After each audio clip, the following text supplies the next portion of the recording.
My question is, does your dream always have to involve money, or can it involve something different than that? Obviously. Why would you have a dream that didn't involve money?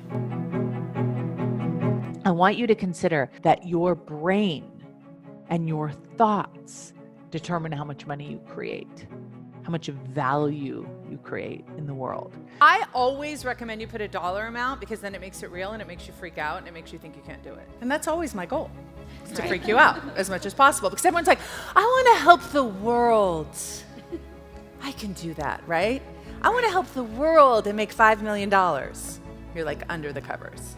Yeah. See what I'm saying? When you say $5 million, my head just freezes, right?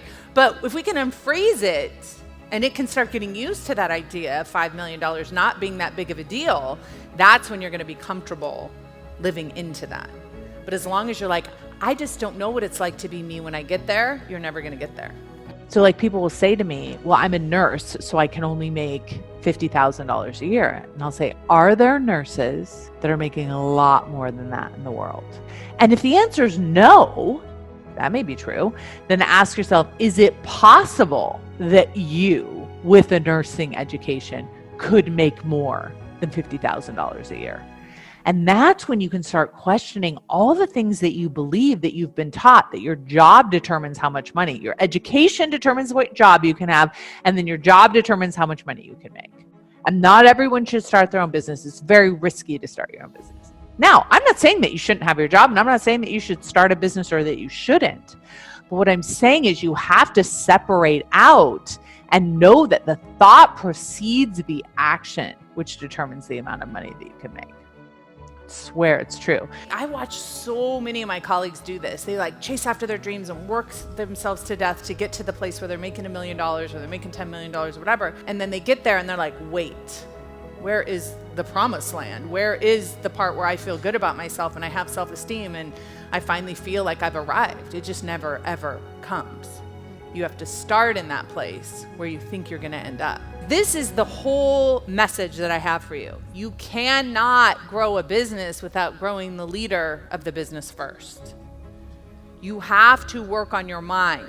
The reason why I'm successful is not because I figured out Facebook ads or some tactic or had an ad in a magazine.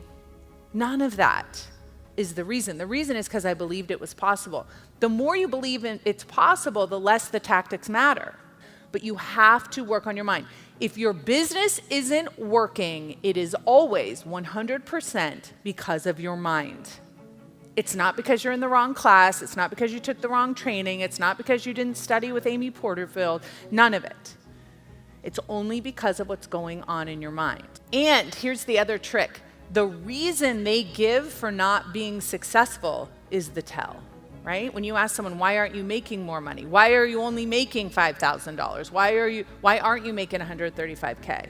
Whatever the reason is the thought that's preventing you from getting there. It should make you feel like you're going to throw up, because you're going to have a complete identity crisis in order to become the next version of yourself, and your brain thinks that means you're going to die, which you kind of are going to die, right? That person that you were is going to die so you can become the person that you want to be, and you're going to keep doing that over and over, and the better you get at doing that, the bigger your life's going to be.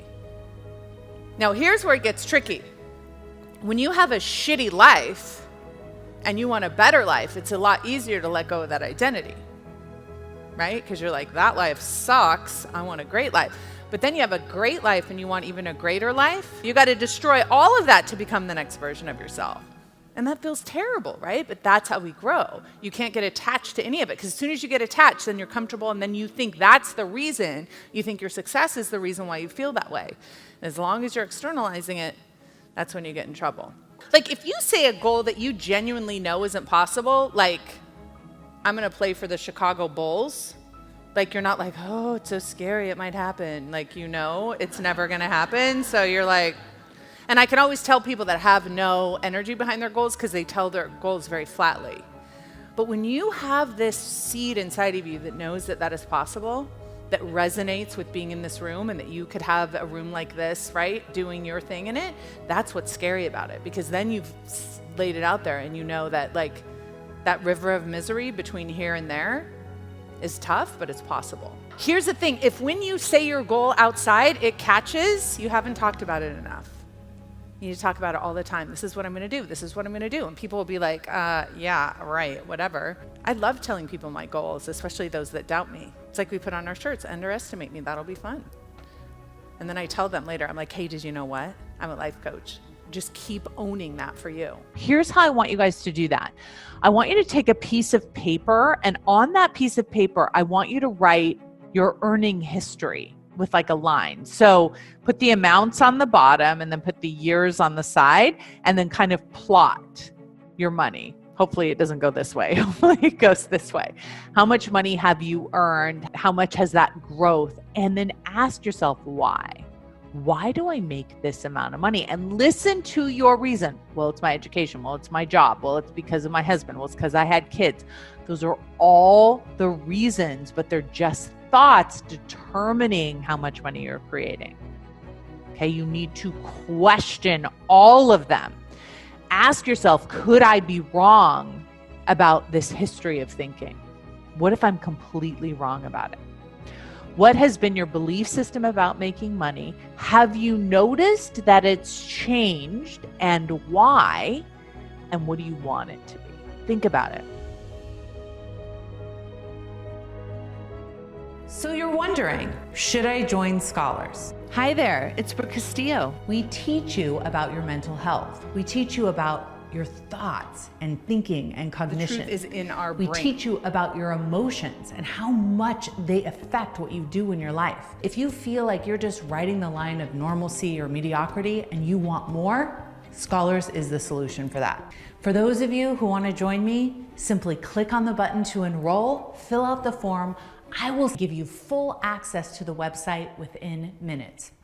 I'm thrilled that you are interested in becoming a scholar, and I can't wait to see you in class.